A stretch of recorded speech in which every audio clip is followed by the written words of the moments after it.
From WXXI Connections, I'm Racquel Stephen, filling in for Evan Dawson.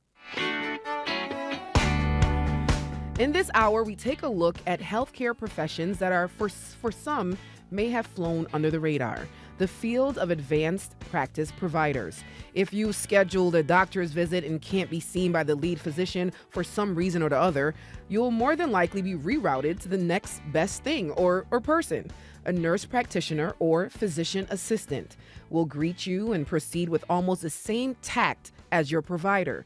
These individuals are trained at the highest level to be just as good, but there are limitations to which state legislation is pushing to remove. But we'll discuss this a little later. But these positions are expected to continue to be highly favorable, and the need for these providers is growing. According to the Bureau of Labor Statistics, employment for nurse practitioners is projected to grow by 46% between 2023 and 2033, ranking it as the fastest growing occupation in the U.S. Similarly, employment for physician assistants is set to rise by nearly 30%. As a matter of fact, the future demand is so high and significant that some universities have already added programs to their curriculums. Nazareth University has added a new hybrid physician assistant Master of Science degree program set to kick off in January. Why are these positions in such high demand? How are institutions of higher education helping to fill the gap? And are we really in good hands with these providers? To help me answer those questions, I've called on some experts. Joining me in studio for this discussion is Heather Grotke. She's a clinical assistant professor and director of Nazareth University's Physician Assistant Program. Thank you for joining us, Heather. Thank you for having me. I have Duncan Wersinger, is a senior director of advanced practice for Rochester Regional Health. Thank you for joining us, Duncan. Thanks for having me. And remotely, I have Bonnie Walden. She's also clinical assistant professor and chair of Nazareth University's nursing department. Hi, Bonnie. Thank you for joining us remotely. Hi, it's wonderful to be here. I love this screen here. If you guys can see it, you will love it too, to all my listeners. And like always, we welcome you to join us in this conversation. Call us at 1-844-295-TALK. That's 1-844-295-8255 or at 585-263-9994. Or email us at connections@wxxi.org, or you can just comment right in our YouTube channel. I want to start with you, Duncan. Tell us about the field of advanced practice providers. Who qualifies as an APP? Right. So I know, over the years that term has kind of like come up and been in development for literally decades. So what we as kind of an industry decided was, what does that encompass? So, you would go and see this thing called a nurse practitioner. You would go and see this other provider called a physician assistant. But what do they do? How are they different? Really, in reality, they both do the same thing. So as an organization and as an industry, we decided we will call these folks advanced practice providers. Now, what do? They provide high quality care. They write prescriptions. They see you in urgent care. They are the first assist in surgery. They see you at the internal medicine office. They see you in the hospital on a daily basis. So everything that your physician typically would have done, advanced practice providers will do. Now, over the decades, the realm of what an advanced practice provider could do had certainly changed. The responsibilities and the legislation that has enhanced advanced practice provider roles over the years has really, we can get into this in a little bit, but it has really expanded to a degree that I think decades ago that, folks would have never imagined. Yeah. So I akin it to the first officer approach of like an airplane. It's like you've got the captain, you've got the first officer, but the first officer has all the same responsibilities, has all the same level of authority, and has the ability to fly the plane. And that's essentially what advanced practice providers are doing for patients. Yeah, so you do have the ability to fly the plane, but you must be able to consult with the pilot first, right? That's correct. Yes. And we can get into a little bit of the nuances of that. But in collaboration and close, a multidisciplinary approach with our physician and operational colleagues. Yeah. And we joked a little bit off air about how we pronounce PAs, right? It's not physicians assistant, is not possessive, is physician assistant. But a lot of people get that confused because physician assistant, they must practice under the scope of the physician. There is a little nuance there that kind of separates them from NPs, right? Right. Yeah. So, so nurse practitioners, at least in New York State, and this varies state by state, with different regulations. There's nothing federally that kind of like mandates, hey, NPs have to do this, PAs have to do this. So it's state by state. In New York State, nurse practitioners a number of years ago were granted the authority to practice independently. Mm-hmm. So, your primary care provider could be a nurse practitioner. For physician assistants, that kind of legislation, I know we're going to get into that a little bit, is in the works. But that's something that right now for physician assistants, you work under the direct collaboration and supervision of a physician in your area of practice. Mm. So if you work in the emergency room, you work in collaboration, not just with one physician, but really the group as a whole, that has the same level of competency, privileges, those kind of things that you do. And while, overall healthcare workforce shortages, like they persist, right? We hear about nursing shortages. These professions are growing rapidly. These PAs and NPs, 46% increase in employment. Why is that? Why are we seeking out PAs and NPs? The fastest growing occupation right now in the U.S. Well, the fact of the matter is, so I know we've done, or you have done rather multiple talks about the baby boomer generation and demographics as king, and we know that our population is getting older. The fact of the matter is that there just are not enough physicians to take care of the growing populace that needs healthcare, and people are living longer than they used to as well. Yeah.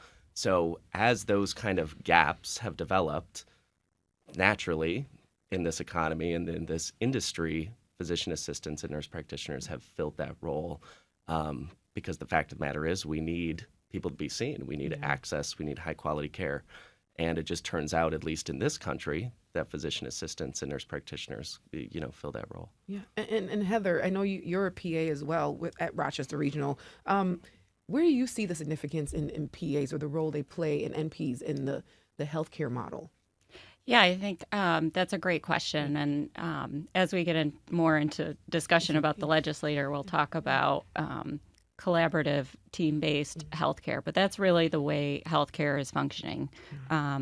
So, over the past decades, it's really kind of changed from this, physician-led model to more of that collaborative approach. And PAs and NPs, really, I think the key here is that we need to be able to practice at the top of our license. Yeah. We are excellently trained, and want to be able to do so without the administrative barriers. And the fact of the matter, as Duncan said, is we can't train physicians fast enough. We can't train PAs and NPs fast enough. And so really what we need to do is think about how can we as a society and specifically in New York State, how can we adjust to help fill the gaps. And again, as Duncan mentioned, our population is aging. There's more and more chronic disease. We need to remove as much of the administrative barriers as we can. And some of this is related to that supervisory relationship with a physician, as we're going to talk about. But, it's not so much that PAs want to practice independently outside of working with a physician. In fact, the opposite is typically true, but it's the inability to have enough physicians available for us to be able to do that, especially in rural and medically underserved areas. And so, we really want to see ourselves as part of the solution. And I know this is a big question, but where do you see APPs are needed most, advanced practice providers? Where are they needed most? So, and feel free to chime in, Heather, but as well, but primary care, that's where it's at. So, so many folks and certain specialty services as well. I mean, the easy catch-all is everywhere. We need APPs everywhere. We need physicians everywhere. But, primary care, we have a lot of, underserved populations. We are seeing in the ecosphere, kind of the struggles of the rural community, especially when it comes to access. You have patients that are needing to travel 50, 60, 70 minutes to go and see somebody. And that's really tough, especially if you have like a chronic condition. Imagine grabbing your oxygen canister and setting up transportation, all of that stuff. So those are things that we as an organization at Rochester Regional Health are focused on. I would say that once those referrals are made to primary care physicians and somebody goes and sees them, now the question is like, hey, does this person need a pulmonologist? Do they need a cardiologist? So those are the kind of things that we're focusing on, is like, let's get the access and get them that initial in. Mm-hmm. But once you're there, there's potentially 2 or 3 other specialists that you're going to have to see. And it turns out that those specialists have the same kind of access needs that the primary care provider does. So it's not just like, hey, let's get folks into the system. It's, okay, once they're in, we need to kind of plan for how we're going to get them to the people that they need to serve their health needs. So this is going to be an ongoing demand. Mm-hmm. Definitely. And Bonnie, I want you to chime in here because I know you're an NP and we're surrounded by PAs. I want you to speak on the NP and the importance of having a nurse practitioner and in the role the nurse practitioner plays in the healthcare care model.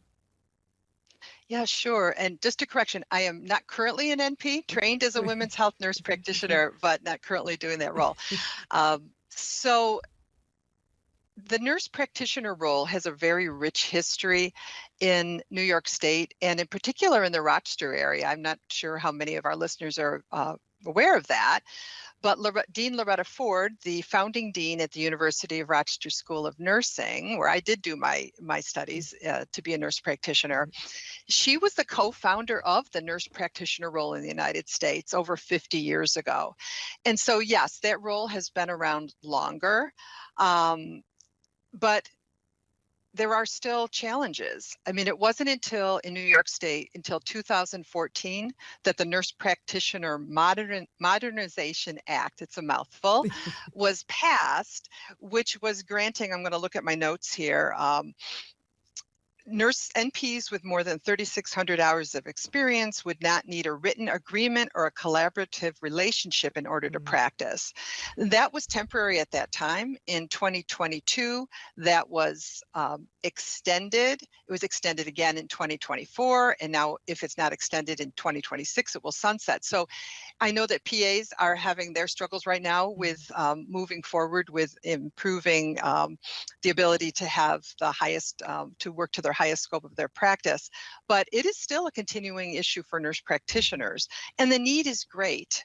I teach a course here that I've taught actually over 30 years on health policy and healthcare delivery, and the United States spends the most on healthcare as a percentage of our gross domestic product than any other nation in the world that's developed, almost 18%. And the majority of that is because of our costs for how much we spend on medical services and administration costs. And so being able to provide care and access to those who are in rural and underserved communities at a lower cost benefits all of us as a nation and brings everyone's costs down in terms of their health insurance. And I know sometimes when we go to our doctor's visit, right, we can sometimes get disappointed when it's not our doctor. It's a nurse practitioner that walks in. It's a physician assistant that walks in. What would you like the public to know about these roles? That these individuals have been trained at a very high level. There are accrediting organizations for both PAs and NPs. We must, in the education of these individuals, we must ensure that we meet those standards. These programs are also registered in the state in which they occur. So for New York, it's New York State by the New York State Education Department. And so we do not even try to say that we are specialists. That's not our role. And that is the role of the specialist physician. However, we are trained in how to do assessment, how to diagnose, and then if necessary, how to refer. And so folks should be really reassured that the care that they receive by an NP or a PA in terms of primary care, and even those roles are also in the hospital, is very well regulated, and we must report regularly to maintain our accreditation and our registration. Mhm. And I'm just playing devil's advocate here, right? We have doctors that spend years, decades in school learning this stuff. Mhm. And Mhm. now we have programs where you can become a physician assistant in 24 months, 2 years. Should I be concerned? You know, I can comment on that a little bit. So, most, not all, but most physician assistant and nurse practitioner programs, it's not just those 2 years. It's not like somebody, just for your listeners to get an idea, it's not like somebody just goes to high school and then they go to this program for 2 years and suddenly they're a physician assistant or nurse practitioner. Everybody has done an undergraduate degree. Most programs now, with the exception of really just a very small handful, are master's programs where they employ, the medical model of medical school into, that practice.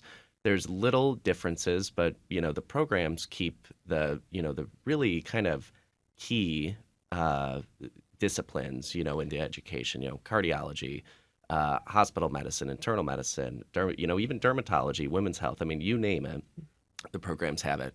I will tell you, and as somebody that went through this, and Heather can probably attest to the PA programs, it is rigorous, it is intensive, and it is your life during those times.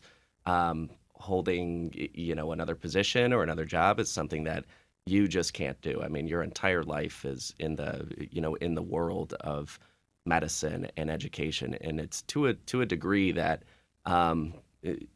even I, going through it, didn't expect, at the moment. So I just want to reassure viewers that the education is super high quality, super intensive. And coming out of it, the idea and the goal, like, Bonnie was alluding to, is that once we have that initial interaction with the patient, the key is knowing where to send that patient, to the specialist. This person has an irregular heart rhythm. We should send them to their cardiologist and get some of the labs and get some of the EKGs and all those other things, in the interim. So, I want your listeners to know it's not like, hey, you see a PA and that's it. You see an NP, that's it. It's like it's the whole package System. of healthcare that comes along with it too. The whole system, the whole ecosystem. Yeah, Heather. Yeah, I agree completely with Duncan, and I think it's important to note that he mentioned we train in a physician model, and so it's really a competency based education. So you can't get through the program, you can't graduate the program until you have shown that you are competent in all of these areas and being a successful PA. We always kind of check ourselves as a PA program. Do we want this person? Are we comfortable with this person taking care of our friends and our family? And really, that's what it comes down to is that really rigorous program, rigorous assessment to make sure that our students are competent when they graduate. And again, it's important to know, what the boundaries are, and that's something that we teach our students as well. And certainly, as with any profession, I think experience is key as well. So there's more oversight, and what we're looking for is to have that oversight based on a PA and an NP's experience and their competency, their training to the level of their autonomy. So meaning how much they can practice independently. So there's more oversight for new graduates than there are for a PA that's been in a field for 30 years, for example. And we have that team-based care. We have a physician that we're collaborating with, and that's not something that we as a profession are wanting to change, because we recognize and truly value that. There's a true partnership there with the PAs and the physicians. And I know this will all be implemented in the curriculum for Nazareth's PA program. And I want to touch on Nazareth and what you're doing for the healthcare, the workforce, right? Bonnie, how is Nazareth University helping meet the demand for healthcare professionals? Well, we have a number of health professions programs in our College of Interprofessional Health and Human Services. Nursing is one. Our current programs include a traditional four-year nursing baccalaureate program, a program for registered nurses who are going back to get a bachelor's degree, a program for licensed practical nurses who are going back to get an RN and a bachelor's degree.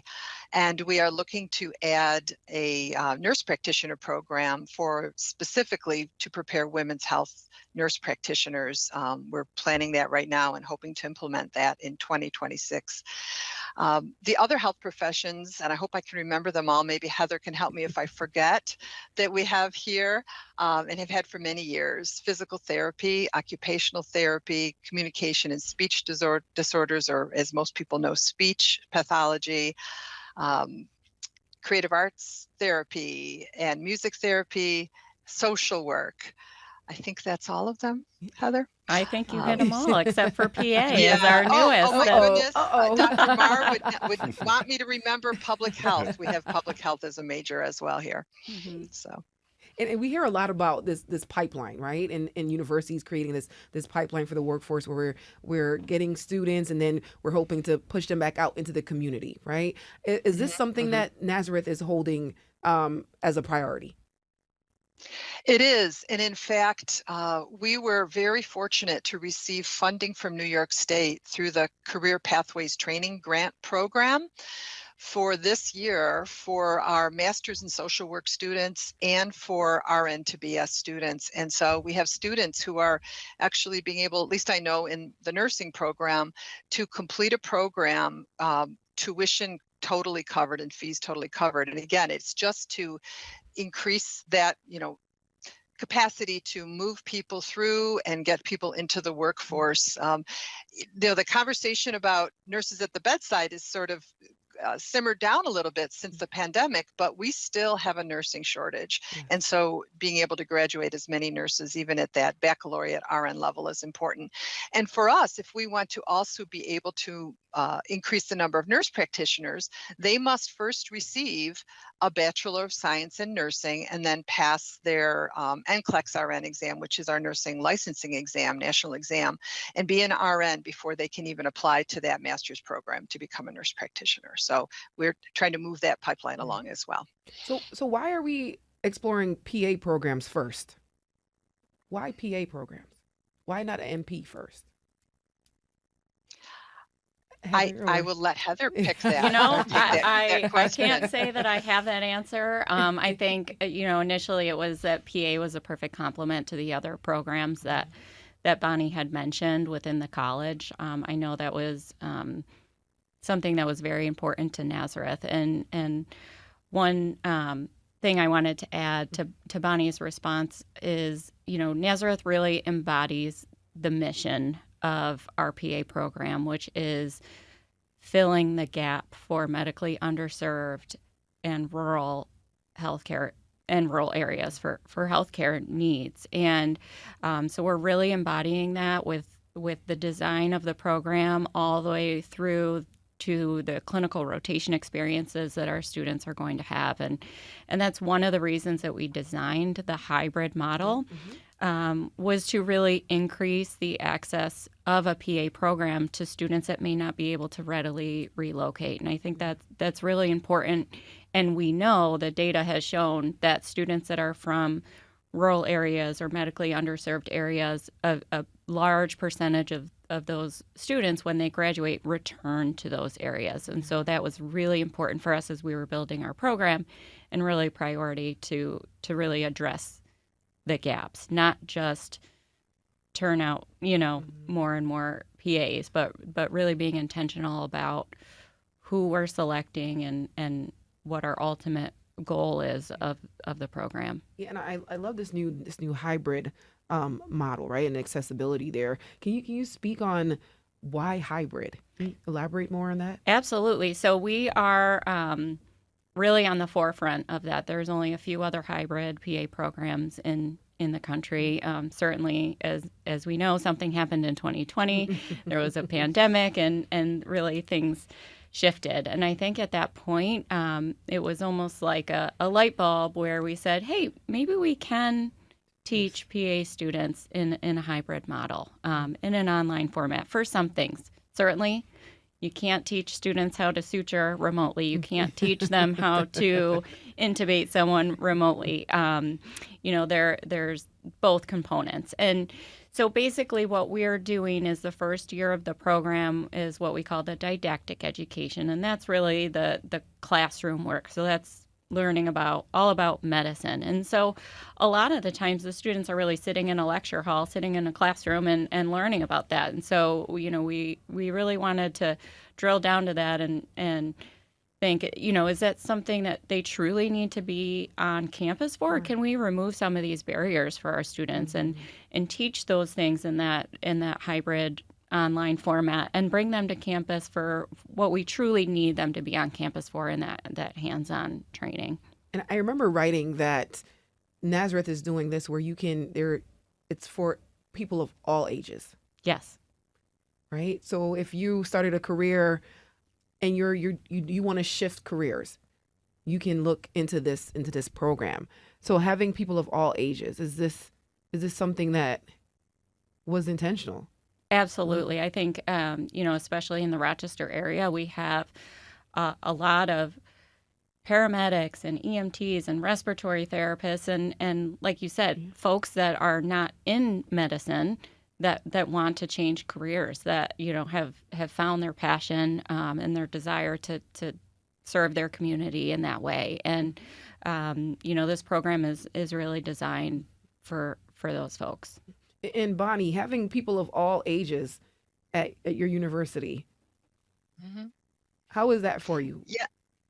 Yeah. I mean, we have that now in our baccalaureate nursing program. We have people who are going back to school, who had a different career and are just entering nursing. We expect to also be able to have people in our NP program who are of all ages. The program will have a similar hybrid format as our PA program, so it will be distance learning. Again, these are registered nurses who are probably working full time. And so allowing them to do their didactic or lecture courses through the program in what we call an asynchronous format, which means that they can do it, there'll be pre-recorded lectures and they can do the work at the time that works around their schedule. We will bring them in once a semester to do some in-person work with them. And they will do their clinical precepted practica experience. They have to do almost 700 hours of clinical experience where they live. And so we could imagine that a nurse who works full-time, let's say in Texas or California, would be able to do this program and while they're working and may have other obligations that it might be family-based. So this is for students all over the nation? Yes. Yes. We will extend a national reach. And Duncan, how the university is creating these pipelines, how does it help our healthcare system? So just going back just a couple of questions ago, I just want to say, it's nice to have another PA program here in Rochester. So as, your listeners probably heard, there's several nurse practitioner programs and some in development. But shout out to RIT Tigers. I graduated from RIT back in 2013. But that's the only local, physician assistant program. So it's nice that that's expanding because the need and the access is there. I think that as we move forward in terms of how the pipeline works, we currently at Rochester Regional Health have several, affiliations with these physician assistant and nurse practitioner programs. We get the list of the students, we know who's coming in, and we know what their obligations are. We need to get them in the hospital, see patients. We assign preceptors for those students that come in. And we have a pretty rigorous orientation for those students. Hey, here's the New England Journal of Medicine articles that we want you to focus on. Here's the key things that you're going to see, from an experienced provider telling their student over the next, 5-6 years of you working in your specialty area. And then the idea is that once those students come in, I will exert a little bit of bias here. We would love for them to stay with us and work at Rochester Regional Health because I will tell you, the need is there and the openings are there. So getting these, APPs in, whether they're nurse practitioner students or, physician assistant students, and integrated, understanding our electronic medical record, meeting our physicians, seeing our advanced practice provider organizational structure and the high care that we deliver, that's kind of the idea, is that naturally those students will go in, but we do have contractual affiliate agreements with, a couple of different programs. So at Rochester Regional, the need for NPs and PAs, you said, is there? Oh, it's there. Oh, yes, very much so. Yeah. So, like I said, when we heard that the Nazareth program was being developed, we are, I'll give you an example. At some programs, 40 or so students coming through a year. Only a certain percent of those either live locally or, would stay locally for whatever logistical or family reasons. So you can imagine we're already whittling down to, out of a given program, maybe 10 or so APPs. When you have a population of more than 1 million people, in the greater Rochester area, and everybody's getting older and demographics are changing, 10 APPs is not enough per year, So getting these extra programs into the system and getting those students integrated into the healthcare network is going to be super important. All right, we're gonna take a little break, and when we get back, we're talking about legislation. When we get back, stay with us. It's WXXI Connections.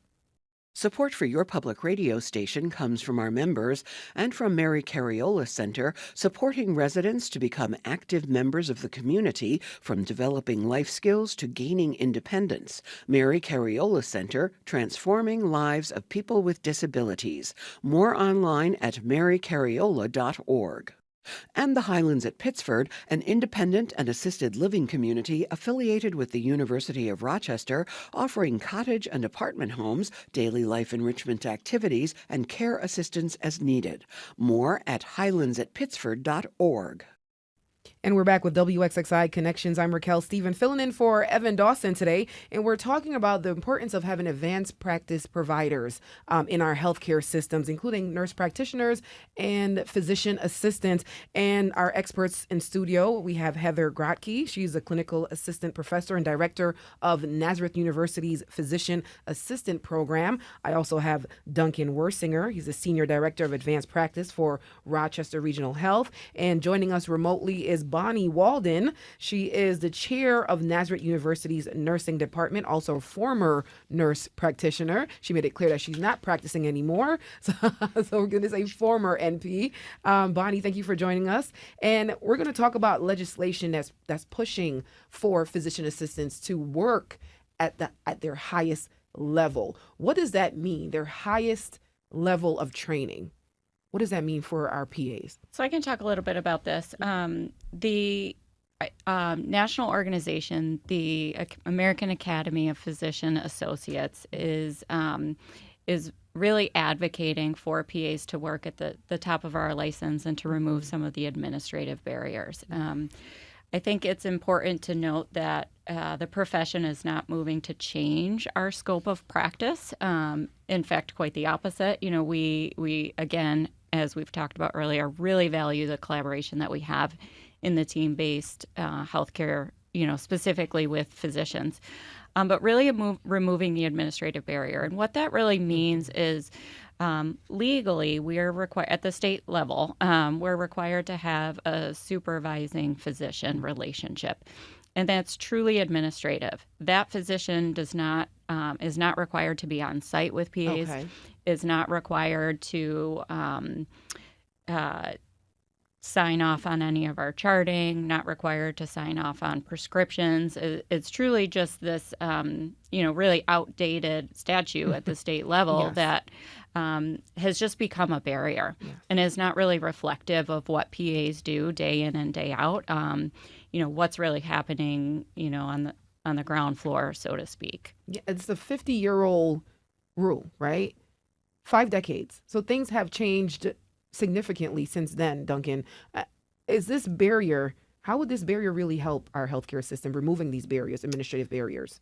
It would be huge. I mean, right now again, there's one thing, in the legislation in versus reality. Like you were alluding to, this is a 50-year-old statute that may have made sense at the time, but again, we were talking when there was really a handful of advanced practice providers. Now we're talking tens, of thousands, like even just within our state.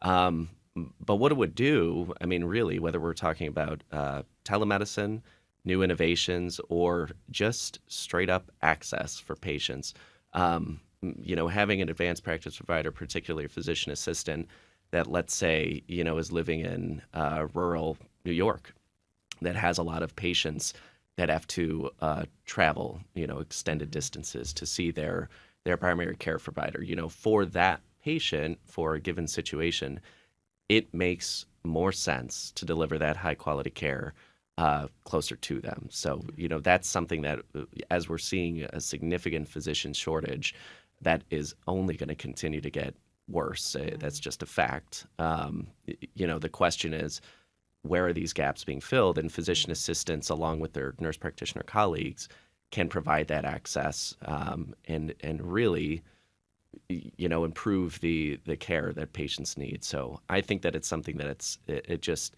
needs to be done. It's already, as Heather's alluding to, it's really already happening in reality. It's just a matter of getting that into a statute. And I guess go ahead, Heather. I was just going to add, I think, we had, again, something happened in 2020 where it was really a pilot of that. So, the executive order removed that barrier. And it's important to note how much PAs really filled that need for healthcare during that time. Removing those barriers and allowing PAs to do what we do well, based on our training, based on our competency, redeploying, as Duncan can probably talk about, PAs and NPs were redeployed across the system to fill those gaps. And so you had, maybe a family medicine PA who would have a family medicine physician as their supervising physician. That PA can't go into the emergency room without, that other administrative type of relationship. But during COVID, we were able to do that. And I think it's important to note that there were evidence shows that there were no poor outcomes. The outcomes for high quality patient care was the same, was maintained with or without, those, those outdated laws. I think to the contrary, too, without that executive order, I mean, outcomes would have been worse, much worse. I mean, there's no question about it. Yeah, and I want you guys to take me back to that time during the pandemic. We're not trying to say that P word, right? We're not trying to go back there. But during that time, as a PA and a nurse practitioner, right? How was that, having to jump over those barriers and really perform at your highest level? How was that time for you? I think one thing I can say is that's unique about PAs is we are broad-based trained. So we are trained as a generalist provider. So as Duncan mentioned earlier, we're trained in OBGYN, we're trained in emergency medicine, we're trained in, surgery, across many, many disciplines. And so I think we were very well positioned to be able to be redeployed to different areas and be able to really pick up and practice, maybe with a little bit more of a refresher, a little onboarding, for some more than others, depending on what discipline we were coming from. But we do have that in our back pocket. We have that really solid foundation. And so I think, we were well positioned to do that and really meet those needs that were so critical in that time. And I think what we want people to know is we're able to do that outside of the pandemic as well. Yeah. And Duncan, can you tell me how that was for you? Do you have a moment where you can remember where your PA instincts, your highest level of training came in and you felt like this is why I do this? Yeah. Oh, absolutely. So my clinical time is spent in the medical ICU at Rochester General Hospital. So particularly during that P word time, it was pretty chaotic. Yeah. But yeah, there was one instance where I was down in the emergency room working with multiple providers that had been redeployed there, and at one point we had close to a dozen patients that were intubated on ventilators there in the emergency room. And we have, our ICU. We only have a few people that are usually intubated at a time. But I remember just standing there and you see the people walking around you, and I was just like, oh my gosh, this is just absolutely insane. That being said, I want to emphasize to your listeners as well, everybody, whether they're physician assistants, nurse practitioners, nurses, respiratory therapists, this isn't just people doing a career just cause folks decide that I want to take care of my companions and community. Being around very sick, contagious, and life-threatening situations, it's not something that you just go into kind of willy-nilly. This is really something that people dedicate their time, effort, and really do sacrifice. So that was something, as it was going on during COVID, everyone really quickly realized, like, hey, this is why we're in it. So I think that nurse practitioners and physician assistants, particularly during that time, really excelled and showed what we could do during that moment. I agree. I think, that was a time where I truly was like, this is why I became a PA. And my clinical role is at Rochester General as well, and I work in the medical short stay unit there, typically 1 day a week. And, I picked up a lot of time in the emergency department, really trying to, again, to fill in these gaps. And, I remember covering myself head to toe with all of that personal protective equipment. And, it was almost surreal where we're hanging IV bags on picture frames in the hallway because we were running out of IV poles. And, but it was truly a sense of, this is why I do this. And, coming back home and taking all my clothes off in the garage so that I didn't bring any of that into the house and, infect my kids and my husband. But truly, that's why we do what we do. Yeah, it's surreal having to think back at that time. Like, we really lived through that pandemic.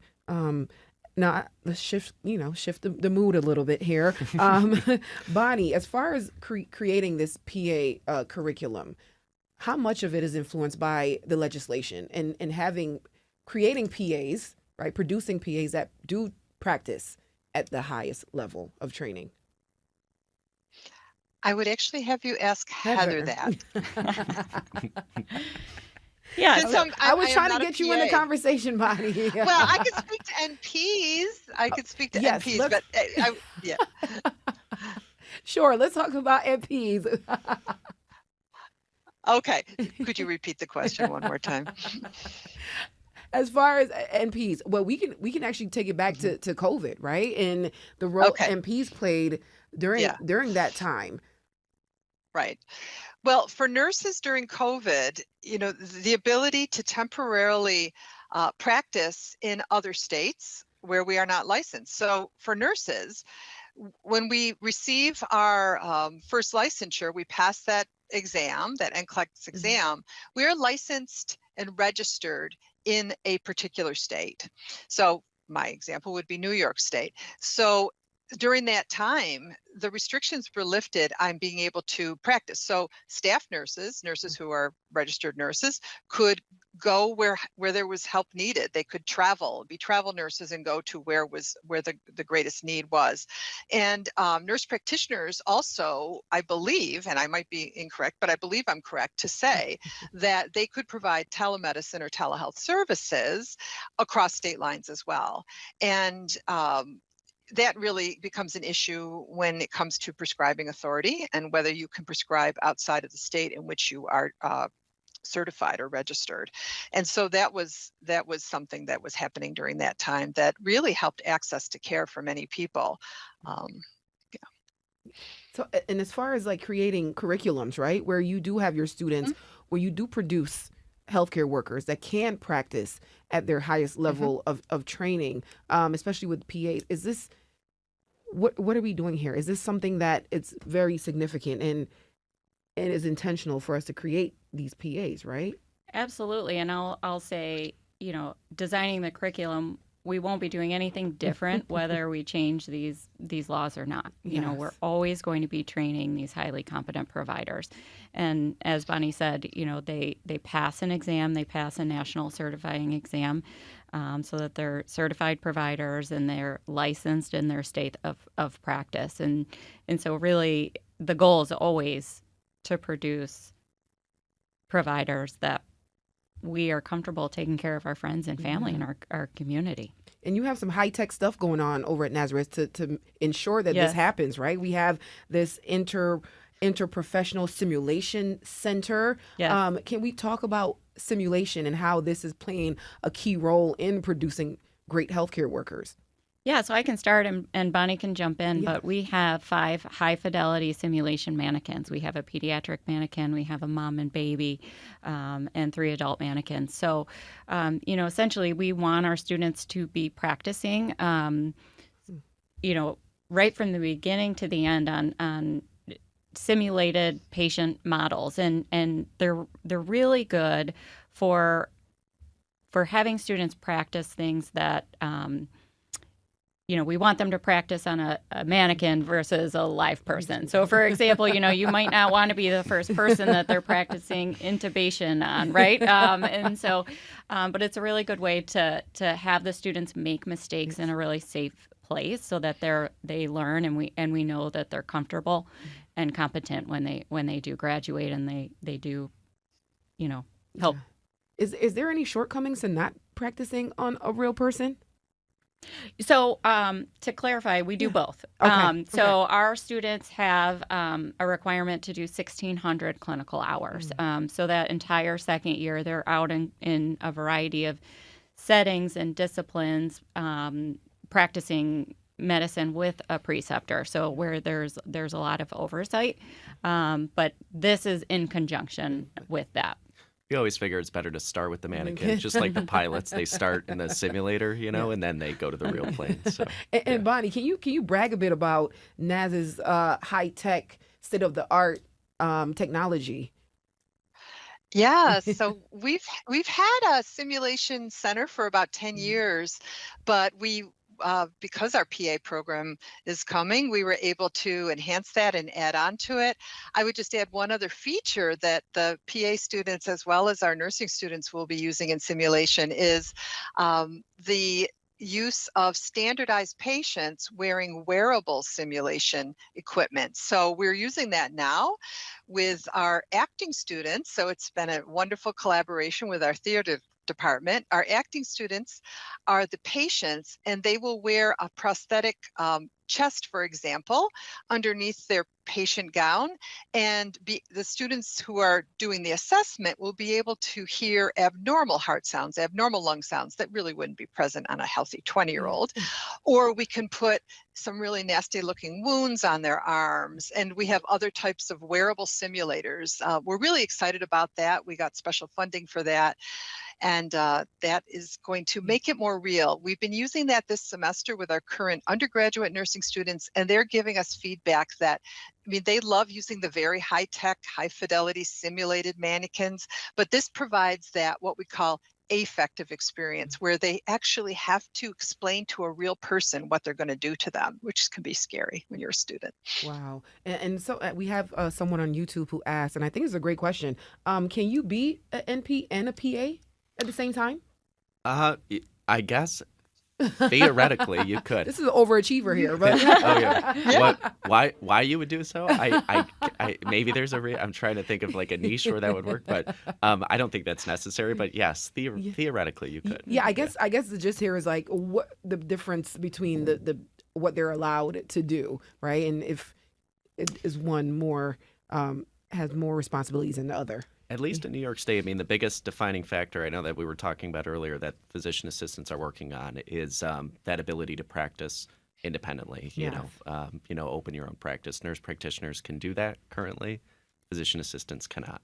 But otherwise, when it comes to ordering, blood products, in certain other regulatory realms, writing notes, history and physicals, physically seeing the patients, making referrals, all of that stuff is very one-to-one, at least in New York State. There are some variations in other states, But they're really minor. When it comes to the reality, it's essentially the same role. Yeah, and I know there's some people that are opposing this legislation, right? What are you hearing as far as opposition and what the concerns?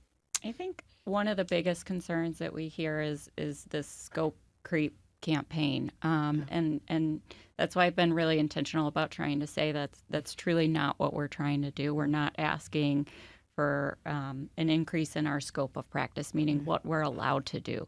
These are all things that we, are always have been allowed to do and are competent to do. So I think it's really just some misinformation that's out there that I think, just needs to be clarified. And Duncan, what would you say to people that are thinking that that PAs and NPs are not providing the highest quality care and are not giving the right diagnosis, and there's fear there? Well, I think that's natural. Change is something that's an entire science, but it is something that when you look at the data and you look at the studies, they point to the opposite. And in some cases, especially when we're talking about access issues, it's like one physician for 10,000 people, for example. Like, you can be the best physician in the world. You can only see so many people and you can only follow up. There's only so many hours in a day. You add 2 or 3 advanced practice providers to that practice, and the quality actually goes up. And that's been, seen in studies, especially when it comes to underserved communities. So I would say to folks, trust us. We're highly educated and highly innovative, and, we are, an excellent series of professions. And Heather, trust. Yes, trust. Trust your PAs and your NPs, ladies and gentlemen. Thank you. Thank you both for joining us. Bonnie, thank you for joining us remotely. Kudos to our physician assistants and our nurse practitioners. Thank you for having us. Thank Happy you for being APP here. Week. Thank you.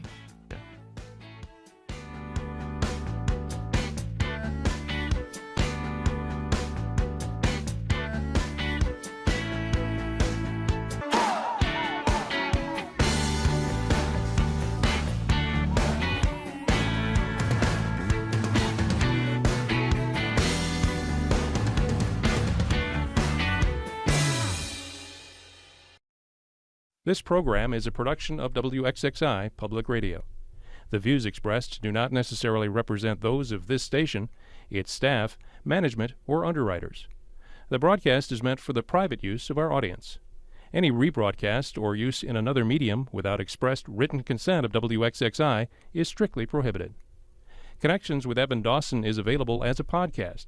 Just click on the Connections link at WXXInews.org.